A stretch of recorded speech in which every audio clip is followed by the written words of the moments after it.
ትንሽ ናት።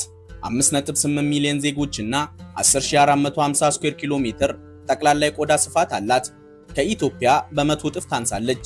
የአረብ ሀገር ሆና እኩል የሚባል የሙስሊምና ክርስቲያን ዜጎች ቁጥር ያላት ከአረብ ሀገራት ብቸኛዋ በክርስቲያን ፕሬዝዳንት የምትመራ አረብኛ፣ ፈረንሳይኛና እንግሊዘኛ ቋንቋዎች የሚነገሩባት ዛሬ ምን ጎበኛት ሊባኖስ ማለት እቺ ናት። ብር ያላቸው ለጉብኝት፣ ብር የሌላቸው ምስኪን የአፍሪካ ሀገራት ዜጎች ለሥራ ይመኟታል።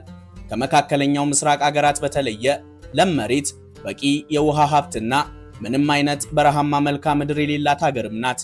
ሱሪያና እስራኤል ሁለቱ ጎረቤቶቿ ናቸው። በዚህ ምክንያት ስሟ የዓለም አቀፍ ዜናዎች ሰበር ጉዳይ ሆኖ ነው የቆየው። እስራኤል በ2 እጥፍ፣ ሱሪያ በ18 እጥፍ ሊባኖስን በስፋት ይበልጧታል። ትንሽነቷ በሁለት ሀገራት ተጽዕኖ ስር እንድትሆን አድርጓታል። ሊባኖስ በ2012 በወጣ መረጃ መሰረት 54 ከመቶ የእስልምና 46 ከመቶ የክርስትና እምነት ተከታይ ዜጎች ይኖሩባታል። የሚያስገርመው ደግሞ የሀገሪቱን የፖለቲካ ስርዓት ሲያዩ ነው። ሊባኖስ በፕሬዝዳንት ጠቅላይ ሚኒስተርና በፓርላማው አፈ ጉባኤ ትብብር ትመራለች። ፕሬዝዳንቱ የበላይ መሪ ነው። ሀገሪቱን በመሪነት ይወክላል። የጦር ኃይሉን ማዘዝ፣ ጠቅላይ ሚኒስተር መሾምና መሻርን ጨምሮ የተለያዩ ስልጣኖች አሉት። የሚያስገርመው ታዲያ በሊባኖስ ሕግ የፕሬዝዳንትነት ስልጣኑን የሚይዘው የክርስትና እምነት ተከታይ የሆነ ሰው ብቻ ነው። ሙስሊምም ሆነ ሌላው የእምነት ክፍል ምንም እንኳን ለቦታው ቢመጥንም ፕሬዝዳንት መሆን ግን አይችልም። ከፍተኛውን የክርስቲያን ቁጥር የሚይዙት የማሮናዊት ክርስቲያኖች ብቻ ፕሬዝዳንት ይሆናሉ። ሱኒ ሙስሊም ጠቅላይ ሚኒስተር፣ ሺዓ ሙስሊሞች ደግሞ የፓርላማው አፈ ጉባኤ ይሆናሉ። ይህ የሊባኖስ ፖለቲካ የመሪነት ሕግ ነው። ልብ ያድርጉ። የምናወራው የሙስሊሙ ቁጥር ከፍ ስለሚልባት ስለ አንዲት የአረብ ሀገር ያውም የአረብ ሊግ መስራች ስለሆነችው ሊባኖስ መሆኑን እንዳይረሱ። ይባስ ይግረማችሁና ዛሬ ላይ ከ65 ከመቶ በላይ የሊባኖስ ዜጎች ሙስሊሞች ናቸው። የሀገሪቱ የመሪነት ሕግ ግን ዛሬም አልተቀየረም። የአሁኑ ፕሬዝዳንት ጆሴፍ ኻሊል ኦውን ይባላሉ። የማሮናዊት ክርስትና እምነት ተከታይና የሊባኖስ 14ኛው ፕሬዝዳንት ናቸው። ቆየት ብለን የምናጋራችሁ አስገራሚ ታሪካዊ ምክንያቶችም አሉት። ሊባኖስ ነው ያለነው። ጁፒተርና ቬነስ ልንወስዱት ነው። ፕላኔቶቹን ግን እንዳያስቡ እዛው ሊባኖስ ውስጥ እንጂ። ሊባኖስ የዛሬዋ መዳረሻችን ትሆናለች። ጉብኝታችንን ከዋና ከተማዋ ቤሩት ጀምረናል። አብራችሁን ቆዩ።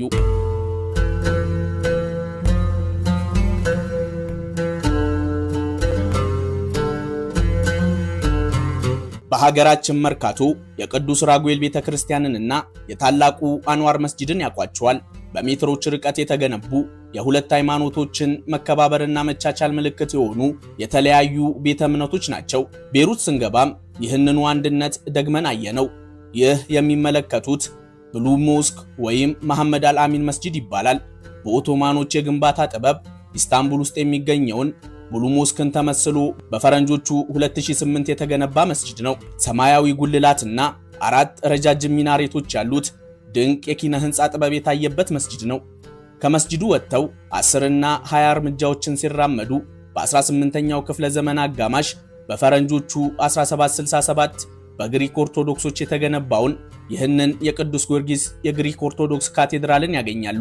በተለያዩ ወቅቶች ባጋጠመው ሰው ሰራሽና የተፈጥሮ አደጋዎች ምክንያት እየፈረሰ እንደ አዲስ እየተገነባ አሁን በሚመለከቱት መልኩ በፈረንጆቹ 2008 ተገንብቶ ለምዕመናን ክፍት ሆነ። ወደዚህ ካቴድራል ካቀኑ ከመንፈሳዊነት ባለፈ የሮም፣ ባዛንታይን፣ የመስቀል ጦረኞችና የኦቶማኖችን ታሪካዊ አሻራ የካቴድራሉን የቀድሞ የህንፃ ቅሪት ያያሉ። ሊባኖስ 18 ለሚሆኑ እምነቶችና የእምነት ዘርፎች ህገ መንግስታዊ ዕውቅና የሰጠች ሀገር ነች። ምናልባትም ከዛሬ ውጪ ቤሩትን የመጎብኘት ዕድል ካገኙ ይህ ድንቅ ቦታ እንዳይጠፋውት የሚመለከቱትን አደባባይ ምልክት ያድርጉ። የሰማዕታት አደባባይ ይባላል። የተለያዩ ህዝባዊ ፕሮግራሞች የሚካሄዱበት የከተማዋን ብርት ነው። ቱሪስቶች ለጉብኝት በብዛት ይመርጡታል። በ1916 በኦቶማን ኢምፓየር የተገደሉ የሊባኖስ ብሔርተኞችን ለመዘከር የተገነባ የነጻነት፣ የተቃውሞና የሀገር አንድነት ምልክት ነው።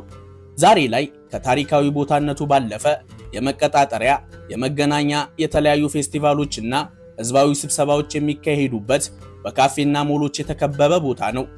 እዚህ ቆመው የቅዱስ ጊዮርጊስ ቤተክርስቲያንን በሙሐመድ አልአሚን መስጂድ ጉልላት በኩል አሻግረው ያያሉ። ቤሩት የመካከለኛው ምስራቅ ፓሪስ ነው የምትባለው። የምስራቁ ከምዕራቡ የሚገናኝባት የዘመናዊነት የኢኮኖሚና የፖለቲካ ማዕከል ነች። በሜዲትራኒያን ባህር ዳርቻ ላይ የተገነባች ላለፉት ከ5000 በላይ ዓመታት ለሰው ልጆች መኖሪያ ሆና ያገለገለች ጥንታዊ ከተማ ነች።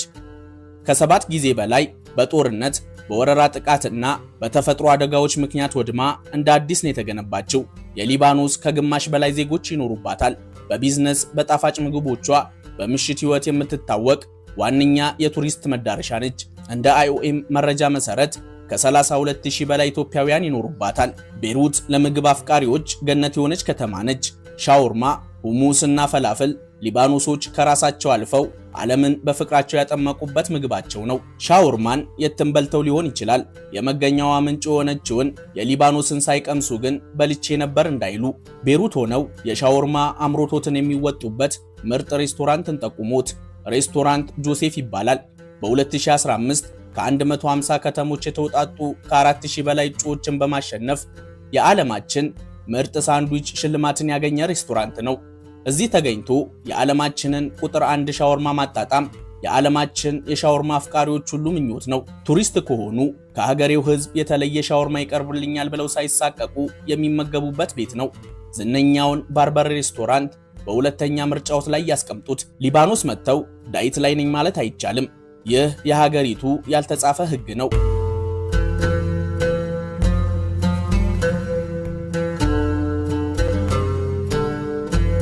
ቤሩት ሆነው ቀይ ባህርን በሚመለከቷቸው ጀልባዎች እየቀዘፉ መንሸራሸር ወይም የሊባኖስን ሌሎች የባህር ዳርቻ ከተሞችን መጎብኘት ይችላሉ።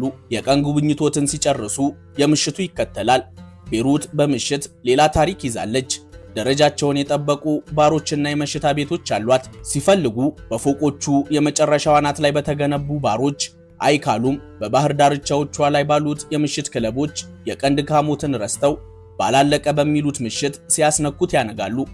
በፈረንጆቹ ኦገስት 4 2020 በዘመናዊው ታሪክ ዓለማችን ላይ በኒኩለር መሳሪያ ያልተፈጠረ ነገር ግን ከኒኩለር መሳሪያ ባልተናነሰ ትልቅ ውድመት ያስከተለው የቤይሩት ወደብ ፍንዳታ እዚህ ቦታ ላይ ነበር የተከሰተው። አደጋው ከፍተኛ ውድመት ካስከተሉ ትልልቅ አደጋዎች አንዱ ነው።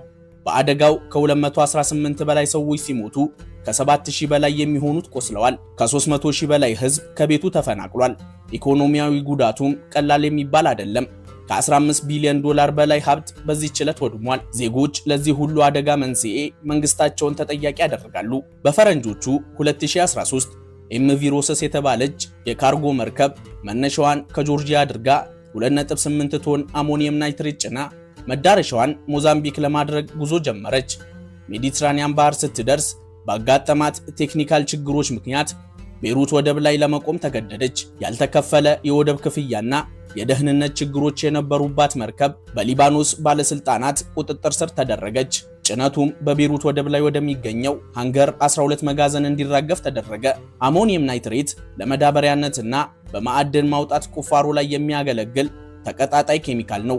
የተለያዩ አካላት ለሊባኖስ ባለስልጣናት ይህ ኬሚካል መወገድ ወይም በተገቢ ሁኔታ ማስቀመጥ ካልተቻለ ሊፈጥረው የሚችለው አደጋ ከባድ እንደሆነ አስጠነቀቁ። በቢሮክራሲ በሙስናና በፖለቲካዊ ሽኩቻው የተጠመዱት ባለስልጣናት ይህንን የሚሰማ ጆሮ አልነበራቸውም። ይህ አደገኛ ኬሚካል ለ7 ዓመታት ያለምንም ጥንቃቄ ተቀመጠ። በመጨረሻም በመጋዘኑ ላይ በተነሳ እሳት ድምር ውጤቱ ዛሬም ድረስ የማይሽር ትልቅ ጥፋት አደረሰ። ቦታው ቤይሩት የተገኙ ማናቸውም ቱሪስቶች ቀድመው የሚጎበኙት ቦታ ነው።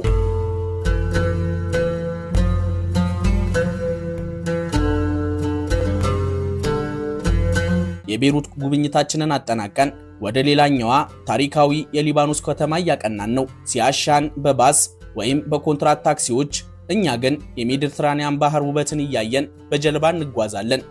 ባይብል የሚለው የመጽሐፍ ቅዱስ ስያሜ ቢብሎስ ከሚለው የግሪክ ቃል የተወሰደ ነው። ቢብሎስ ማለት መጽሐፍ ማለት ነው። ቢብሎስ በሊባኖስ ግን የ7000 ዓመታት የሰው ልጆች ታሪክ ያላት ለባይብል ስያሜ መሰረት የሆነች የ40000 ሰዎች መኖሪያ ታሪካዊ ከተማ ነች። በአረብኛ ጂቤል ትባላለች። በሜዲትራኒያን ባህር ዳርቻ ላይ የምትገኝ የዓለማችን ትላልቅ ኢምፓየሮችና ስልጣኔዎች አሻራ ያረፈባት ታሪክን ከዘመናዊነት ጋር ያጣመረች ውብ ከተማ ነች። ባህላዊ ሱቆች፣ ሪዞርቶች፣ ሬስቶራንቶችና በባሮቿ ትታወቃለች። ምግብ፣ መዝናናትና መጨፈር የሊባኖሳውያን መገለጫዎች ናቸው። ቢብሎስ በየዓመቱ ዓለም አቀፍ የሙዚቃ ፌስቲቫሎችን ታሰናዳለች። ለሂብሩ፣ አረብኛ፣ ላቲንና ግሪክ መሰረት የሆነው የዓለማችን የመጀመሪያው አልፋቤት የተፈጠረውም በዚች ከተማ ነው። የሚመለከቱት በ12ኛው ክፍለ ዘመን በክሩሴደሮች የተገነባ ቤተመንግስት ነው። ቢብሎስ ካስትል ይባላል። ለጎብኚዎች ክፍት ሲሆን የማማው መጨረሻ ክፍል ላይ በመውጣት የከተማዋን ድንቅ ውበት፣ የብዙ ዓመታት ታሪክና የሜዲትራኒያን ባህርን ውበት እይታ ያጣጥማሉ። ግብይት ካስፈለጉት የከተማዋ ባህላዊ ሱቆችን መጎብኘት ይችላሉ። በመንገድ ዳር ሙዚቀኞች እየተዝናኑ ከአልባሳት እስከ ጌጣጌጥ፣ ከካፌና ሬስቶራንት እስከ ሙዚየም በአንድ ያገኛሉ። በባህር ምግቦች የተሞላ ካፌ፣ ውብ የባህር ዳርቻ ላይ የእግር መንገድ ያለበት ቦታ ከሆኑ ቢብሎስ ሃርቡር ደርሰዋል ማለት ነው። ብዙዎች ከተማዋን ለጀልባ ላይ ሽርሽር፣ ለመዋኘትና ለመዝናናት ይመርጧታል። እኛ ግን ለቤተሰብ የሚሆን የተሻለ ቦታን ጠቁሞት ቢብሎስ ፐብሊክ ቢች ይባላል። ሲያሻውት የሚዋኙበት አሊያም ጀት ስኪዎችን በሰዓት ተከራይተው የሚዝናኑበት፣ ፈታ ያሉ ፀሐይ እስክትጠልቅ የሚጠብቁበት ምርጥ ቦታ ነው። በቢብሎስ ቆይታዎት የሮማንን አምፊቲያትር፣ በ12ኛው ክፍለ ዘመን የተገነባውን የመጥምቁ ዮሐንስ ቤተክርስቲያንንና ሙዚየሞችን መጎብኘት እንዳይረሱ።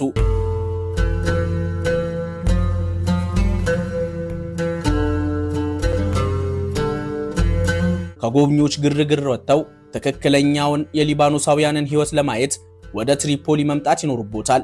ትሪፖሊ ከ500 ሺህ በላይ ሕዝብ የሚኖርባት ከቤሩት ቀጥላ የሊባኖስ ሁለተኛዋ ትልቋ ከተማ ነች። ለዘመናት የሊባኖስ ዋነኛ የወደብና የንግድ ማዕከል ሆና አገልግላለች። ባህላዊ ሱቆች፣ ካፌና ሬስቶራንቶች፣ ጥንታዊ መስጂዶችና ቸርቾች መታወቂያዋ ናቸው። የሊባኖስ ቆይታዎትን ለማሳመር አረብኛ፣ ፈረንሳይኛና እንግሊዘኛ ቋንቋዎችን መናገር ይኖርቦታል። አረብኛ ኦፊሴላዊ ቋንቋ ነው። ሊባኖሳውያን ፈረንሳይኛን እንደ ሁለተኛ መግባቢያ ቋንቋቸው ይጠቀማሉ። እስከ አንደኛው የዓለም ጦርነት ድረስ ሊባኖስ የኦቶማን ኢምፓየር ግዛት ነበረች። ከጦርነቱ በኋላ የኦቶማን ኢምፓየር ፈረሰ። በ1920 የመንግስታቱ ድርጅት በኦቶማን ይተዳደሩ የነበሩትን ሶሪያና ሊባኖስ በፈረንሳይ የበላይ አስተዳዳሪነት ስር ሆነው እንዲቆዩ ውሳኔ አሳለፈ። በዚህም ፈረንሳይ ሊባኖስን እስከ ፈረንጆቹ 1943 ድረስ በበላይነት አስተዳደረች። በሀገሪቱ የተለያዩ ትምህርት ቤቶች፣ ዩኒቨርሲቲዎች፣ ሆስፒታል፣ የሃይማኖት ተቋማትና የአመራር ስርዓቶችን ገንብታለች። በተለይም ለማሮናዊት ክርስቲያኖች ደህንነታቸውን በማስጠበቅ የተለያዩ ፖለቲካዊና ኢኮኖሚያዊ ድጋፎችን ታደርጋለች። በ1943 ሊባኖስ ነፃነቷን ስታውጅ አስተዳዳሪዋ ፈረንሳይ ረዳት ሆና ቀረበች። ከፖለቲካ ስርዓቱ ጀምሮ ዘመናዊቷን ሊባኖስ እስከ ማቋቋም ድረስ ፈረንሳይ ትልቁ ሚና ተጫውታለች። በፈረንሳይ ልዩ ድጋፍ ይደረግላቸው የነበሩት የማሮናዊት ክርስቲያኖች ሊባኖስ ነፃነቷን ስታገኝ ፖለቲካዊ፣ ኢኮኖሚያዊና ማህበራዊ በላይነት ነበራቸው። በ1943 ሊባኖስ ነፃነቷን ስታገኝ በክርስትናና በእስልምና እምነት ተከታይ መሪዎች ዘንድ ያልተጻፈ ብሔራዊ ስምምነት ላይ ደረሱ። ናሽናል ፓክት ወይም በአረብኛው አልሚሳቅ አልወቲን ይባላል። በ1932 ሊባኖስ ውስጥ የተደረገውን የህዝብ ቆጠራ መሰረት በማድረግ የተደረሰ ፖለቲካዊ የስልጣን ክፍፍል ስምምነት ነው። በ1932 በበላይ አስተዳዳሪዋ ፈረንሳይ በተደረገ የህዝብ ቆጠራ የሊባኖስ የክርስትና እምነት ተከታይ ዜጎች ቁጥር ከእስልምና እምነት ተከታዮች ከፍ ይላል።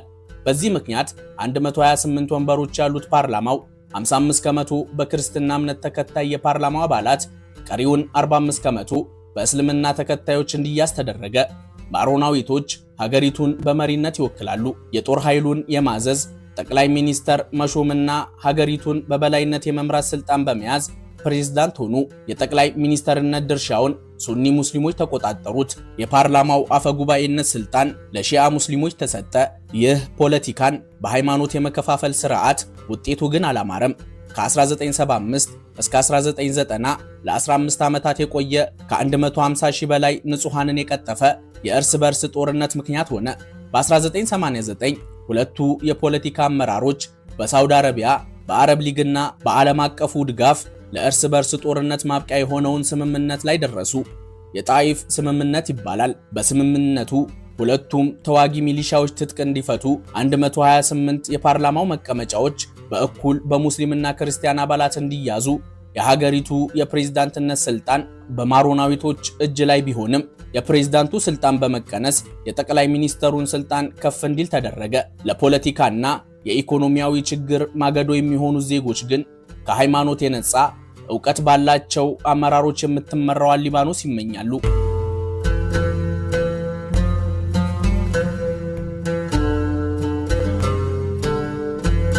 ሊባኖስ ዓለማችን ላይ ቀደምት ከሚባሉ የወይን አምራች ሀገራቶች አንዷ ነች። ይህንን መልኳን ለማየት ወደ ዛህሌ መምጣት ይኖርቦታል። የሊባኖስ ጣፋጮችን እየተመገቡ ወይንና አረካ የተሰኘውን የሀገሪቱን ባህላዊ መጠጥ መጎንጨት ይችላሉ። ዛህሌ በተራራና ለም መሬት የተከበበች ብዙ ሪዞርቶች ያሏት በጥንዶች የምትመረጥ ውብ ከተማ ነች። ጁፒተርና ቬነስ ልንወስዱት ነው። ፕላኔቶቹን እንዳያስቡ እዛው ሊባኖስ ውስጥ ከዋና ከተማዋ ቤሩት 85 ኪሎ ሜትር ተጉዘን ባልቤክ የተባለች ጥንታዊ ከተማ ደርሰናል። ከ80 ሺህ በላይ ህዝብ ይኖርባታል። ሲቲ ኦፍ ዘ ሰን እየተባለች ትጠራለች። በዩኔስኮ ቅርስነት የተመዘገበች ዓለማችን ላይ ትልቁና እጅግ የተጠበቁ የጥንታውያን ሮም ቤተ መቅደሶች መገኛ ስፍራ ነች። የሚመለከቱት ጁፒተር ቴምፕል ይባላል። 20 ሜትር ከፍታ ያለው የሮማኖች ቤተ መቅደስ ነው። ጥንታውያን ሮሞች ብዙ አምላኮች ነበሯቸው። ጁፒተር አንዱ ነው። የሰማይ የነጎድጓድና የመብረቅ አምላክ የአማልክቶች ሁሉ የበላይ ነው ብለው ያምናሉ። በግሪክ ዜኡስ በመባል ይጠራል። ይህ የሚመለከቱት ቤተ መቅደስ ይህንን አምላክ ለማወደስ የተገነባ ከሌሎቹ ቤተ መቅደሶች ለየት ያለ ቤተ መቅደስ ነው። ፕላኔቷ ጁፒተር ከፕላኔቶች ሁሉ ትልቋ ፕላኔት በመሆኗ የተሰጣት ስም ነው። ቬነስ የፍቅር፣ የውበት፣ የልምላሜና የብልጽግና አምላክ እንደሆነ ይታመናል። ከጁፒተር በመጠኑ ያነሰ ውብ ቤተ መቅደስ ተገንብቶለታል። ጥንዶች ፍቅርና ዘር ፍለጋ፣ ድሆች ሀብት ፍለጋ ወደዚህ ቤተ መቅደስ ያመራሉ። ቬነስ ውብ ፕላኔት ነች። የውበት አምላክ የሆነውን የቬነስን ስም ይዛለች። ባኩስ የበዓላትና የወይን እርሻዎች አምላክ ሲሆን ደስታ፣ ድግስ፣ ፈጠራና ፌሽታ ባለበት ሁሉ ይገኛል ብለው ያምናሉ። 42 ኮለኖችና 19 ሜትር ከፍታ ያለው ከሮማኖች ግንባታ በሚገባ ተጠብቆ ዛሬም ድረስ የቆየ ቤተ መቅደስ ተገንብቶለታል። እነዚህ ቤተ መቅደሶች የሮማን ኢምፓየር ኃያልነት ምልክቶች ናቸው። የዚች ከተማ ጉብኝቶትን በበጋ ወራት ካደረጉ ከተማዋ በምታዘጋጀው የተለያዩ ፌስቲቫሎችና የሙዚቃ ድግሶች ላይ መታደም ይችላሉ።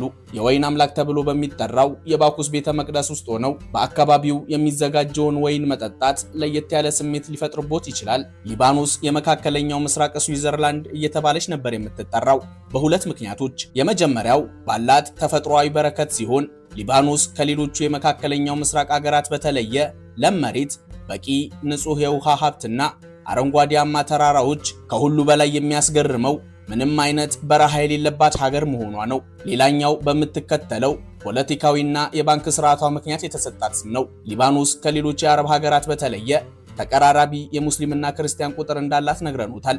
በዚህ ምክንያት ከቀጠናው ሀገራት በተለየ ገለልተኛ የፖለቲካ አካሄድ የምትከተል ሀገር ነች። ጥብቅና ሚስጥራዊ የባንክ ስርዓቷም ከስዊዘርላንድ ጋር ያመሳስላታል።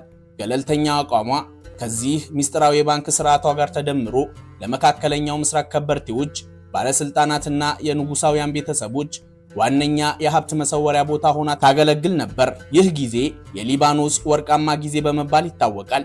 በ1970ዎቹ በእርስ በርስ ጦርነት፣ በፖለቲካዊ አለመረጋጋትና በኢኮኖሚያዊ ግሽበት ምክንያት ከዚህ ማንነቷ ወርዳ ታሪክና ትውስታው ብቻ ነው የተረፋት። በተለይም ከፈረንጆቹ 2019 ጀምሮ ሊባኖስ ከባድ የሚባል የኢኮኖሚያዊ ቀውስ ውስጥ ገብታለች። ኢትዮጵያውያንን ጨምሮ የተለያዩ የአፍሪካና እስያ ሀገራት ስደተኞች ሕይወታቸውን ለማሻሻል ይሰደዱባት የነበረችው ሊባኖስ ዛሬ ላይ 80 ከመቶ ዜጎቿ በድህነት ውስጥ ይኖራሉ። የሊባኖስ መገበያያ ገንዘብ ሊባኒዝ ፓውንድ ይባላል። ከጥቂት ዓመታት በፊት $1 በአማካኝ 1500 ሊባኒዝ ፓውንድ ይመነዘር ነበር። ይህ ቪዲዮ በምናዘጋጅበት ወቅት $1 89543 የሊባኖስ ፓውንድ ይመነዘራል። ሊባኖስ ከቀጠናው ሀገራት ከፍተኛ የተማረ ዜጋ ቁጥር ካላቸው ሀገራት አንዷ ነች። ይሁንና የተማሩ ዜጎቿ ስደትን መርጠው ጥቂት የማይባሉ ትምህርት ቤቶችና ሆስፒታሎች ተዘግተዋል። በመሰረተ ልማት አቅርቦትም ሊባኖስ ተዳክማለች። ሊባኖስ የመካከለኛው ምስራቅ ፓሪስ ትባል እንደነበር ነግረኑታል። ቤሩት ቀኑ ከምሽት የማይለይባት የበራች ከተማ ነበረች። ዛሬ ላይ ግን በቤሩት የመብራት ኃይል አቅርቦት በቀን ለ5 እና 6 ሰዓታት ቢቆይ ነው። በአብዛኛው የክልል ከተሞች ከዚህም ያንሳል። በዚህ ምክንያት ኑሮ በሊባኖስ ከግል ጄኔሬተር ጋር የተቆራኘ ነው። የነዳጅ የምግብና የቀን ተቀን ወጪዎች ጣራ እየነኩ ብዙ ቢዝነሶች እየተዘጉ ስራ አጥነት ተበራክቷል። ሊባኖስ ዓለማችን ላይ ከፍተኛ ብድር ካለባቸው ሀገራት አንዷ ነች። የዓመታዊ ገቢዋን 150 ከመቶ ብድር አለባት። በ2023 የሊባኖስ ጂዲፒ 20 ቢሊዮን ዶላር እንደሆነ ይገመታል። ባንክና ቱሪዝም 70 ከመቶ፣ ግብርና 10 ከመቶ፣ ኢንዱስትሪ 20 ከመቶውን ይወክላል። ነዳጅ የሌላት ነዳጅ ከሌሎች ሀገራት ኢምፖርት የምታደርግ ሀገር ነች። ሊባኖስ አብዛኛውን ነገር ኢምፖርት ታደርጋለች። ይህ ደግሞ ብድሯን ለመክፈል የሚያስችል ዶላር እንዳይኖራት አድርጓል። ሀገራት ኢኮኖሚያቸውን የሚያስቀጥሉበትን የውጭ ምንዛሬ እንዲኖራቸው የሚገዙት እያነሰ የሚሸጡት መብዛት አለበት። ለዚህ የኢኮኖሚ ውድቀት ዋነኛ ምክንያት ተደርጎ የሚነሳው የመንግስት ባለስልጣናት በሙስና መዘፈቅና የአስተዳደራዊ ችግር ነው። የሊባኖስ ባለስልጣናት ለዘመናት የህዝቡን ሀብት ለራሳቸው የግል ጥቅም ሲያውሉ እንደነበር ይነገራል። ህዝቡ በ2019 ይህንን ስር የሰደደ የመንግስት ሙስና በመቃወም አደባባይ ቢወጡም ከረፈደ ነበርና ማስተካከል አልተቻለም። በ2020 የኮሮና ቫይረስ፣ በዛው ዓመት ደግሞ የቤሩት ወደብ ፍንዳታ ተከሰተ። ከጎረቤቶቿ ጋር የገባችው ውጥረት በአናቱ የፖለቲካ ስርዓቷ በሃይማኖት ላይ የተመሰረተ መሆኑ ፈተናዋን አባባሰው። ይሁንና በሀገራቸው ተስፋ የማይቆርጡ ጠንካራ ልጆች አሏት። የቱሪዝም ዘርፉ እየተነቃቃ ይገኛል። እስራኤልን ከሊባኖስ በሚያዋስነው ድንበር ላይ መጠኑ ያልታወቀ የነዳጅ ክምችት ሊኖር እንደሚችል በመታመኑ ቁፋሮች ጀምራል።